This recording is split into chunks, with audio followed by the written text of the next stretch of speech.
अस्सलाम वालेकुम, I am a doctor and a consultant radiologist और हम उस एस्पेक्ट को देखते हैं जो टेबल के इस तरफ होता है। आपको रोड ट्रैफिक सेफ्टी के बारे में इतना कुछ इन्होंने बताया समझाया, वो सब चीजें यहाँ तक हैं। उसके बाद जब असल में खुदा न खास्ता एक्सीडेंट होता है, उसके बाद क्या गुजरती है वो हम देखते हैं। आप लोग सब 3 सेकंड के लिए बस अपनी आंखें बंद करें, सब बंद करें। 1, 2 और 3। एक ठा की आवाज आती है और जिंदगी बदल जाती है। This is the reality. 3 second में, पहले सेकंड में यू आर योरसेल्फ, दूसरे सेकंड में कोलिजन हुआ, तीसरे सेकंड में you are not what you were at the first second. ये एक रियलिटी ऑफ लाइफ है। मेरे सामने as a doctor, as a radiologist कोई आता है तो मेरे सामने कोई चेहरा नहीं आता, मेरे सामने आता है टूटी हुई हड्डी, कुचला हुआ स्पाइन और बिखरे हुए ख्वाब। This is the reality of life. आप इसलिए ना फॉलो करें रूल्स को कि वार्डन सामने खड़े हैं फाइन हो जाएगा। आप इसलिए फॉलो करें क्योंकि आप अपने माँ बाप से प्यार करते हैं, आप अपने बहन भाई से प्यार करते हैं, आपके कुछ एम्स हैं, आप कुछ बनना चाहते हैं, कुछ दुनिया को दिखाना चाहते हैं, आप एक अच्छी वाइफ हैं, आप एक अच्छे हस्बैंड बनना चाहते हैं, आप रिस्पॉन्सिबल हैं, आप इसलिए फॉलो करें। रूल्स सिर्फ रोड्स के नहीं होते, रूल्स हर जगह के। जिंदगी को आपका डिसिप्लिन बनाने के लिए रूल्स हमेशा इंपॉर्टेंट होते हैं, नो डाउट। अभी हम स्पेसिफिकली अगर हम रोड सेफ्टी की बात करें तो वो असल में आपकी अपनी जिंदगियों के लिए, आपके अपनों के लिए।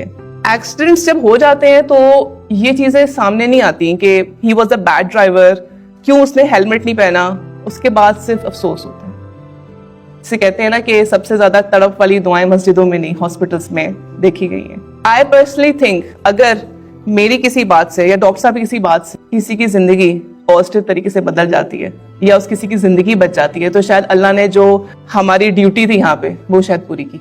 एक्सीडेंट्स की जब हम रिपोर्ट्स बनाते हैं उस पे हम लिखते हैं fractured cervical spine, fractured skull, poor prognosis, यानी कि बंदा आगे नहीं बचेगा, प्रोग्नोसिस बहुत पुअर है। उसमें कभी ये नहीं लिखा होता कि ये बहुत ही अच्छा तालिब था, इसके A+ ग्रेड्स आते थे, इसके ये ख्वाब थे, ये इसने ये बनना था। उस पे चीजें नहीं आती। अब तो जेन ज़ी है, you can change anything, you can make trends, you don't need to follow everyone, you are the trendsetters।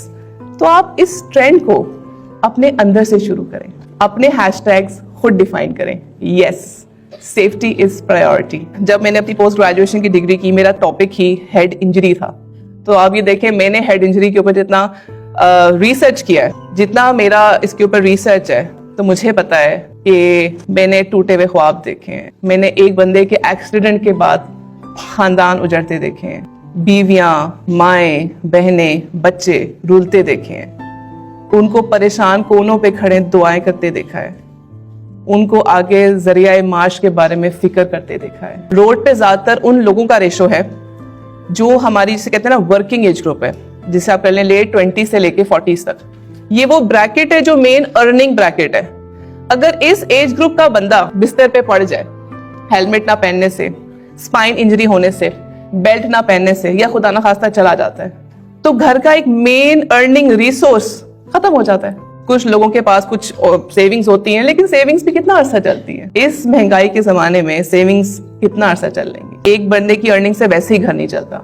वो माएं जो अपने बच्चों की खिदमत बैठ के करी, उनको दुआएं करें किसी तरह वापस पैरों पे खड़ा हो जाए, किसी तरह वापस ये नॉर्मल हो जाए। वो बीवियां, वो बच्चियां, वो छोटे छोटे बच्चे, सिर्फ ये एक लापरवाही थी। जो हादसे हैं वो वैसे ही नहीं हो जाते, उनको लापरवाही आहिस्ता आहिस्ता जन्म देती है।